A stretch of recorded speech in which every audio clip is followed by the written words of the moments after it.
So here I wanted to show you a few different templates that come from another company, just to give you, even more exposure to working with templates. And this is again with the music industry. This is for a project that I'm currently working on. And this company is called Disc Maker, specifically CDs. So the Digipack like you worked on, this is not the exact same thing, but it is, the templates that this company, they also make those. This one is just a little pocket CD that I'm working on. So they offer you different styles, different folder names, their naming conventions, however they do that, that's up to them. Cool enough. Just as long as you remember where you're working, what template you choose, the style of it to work on, that's what these numbers and letters signify. So inside this folder that I'm going to be working with, this company is much more organized.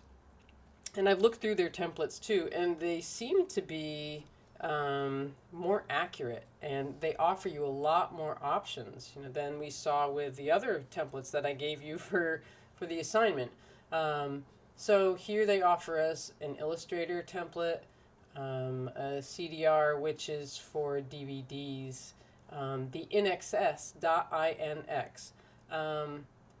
This is the same as an IDML file. This is just an older version of IDML. So you can then take this and drop it into InDesign, which I've already done. I'll show you that in a second. But that's the same thing as the IDML file. So sometimes the older versions of IDML was called .inx. Then they give you a PDF, PSD file, which is really kind of crazy that they offer this to you in Photoshop, because normally you would never see design files from a printer that offer you this option to work in Photoshop. So that's really nice. And they also have the old QXP, which is Quark Express. So we are using the INX file. Did you notice here too, they did not offer a .indd. They just assume that, or they would rather assume that nobody has the most updated version. So they're just going to give you the legacy version, and it's all good. Just use that and open it on any version of InDesign, and you're good to go. So I've already done that. I've pulled it into InDesign. And here, let me see if I can make this a little bit smaller so everything fits in here in the window. You can see they put all of their stuff, the template and everything, into the layers file, or the layers palette. And I've mentioned that before, that I prefer it to be in the master page, but fine enough. We're going to work with what they have. And they have labeled things so nicely here. If you take a look, it says your artwork. They actually are speaking to the designer, which is so nice and very unusual. Template guides is underneath, registration, for internal use only, cool. And then template tags. So if we close this up, I just want to show you the information that they're offering you here. One, they've already set up the document. So that file, you don't even have to worry about choosing your measurements, opening up InDesign and making the document a specific size. They've already done that for you. Clearly they don't like margins like I do, so we love them.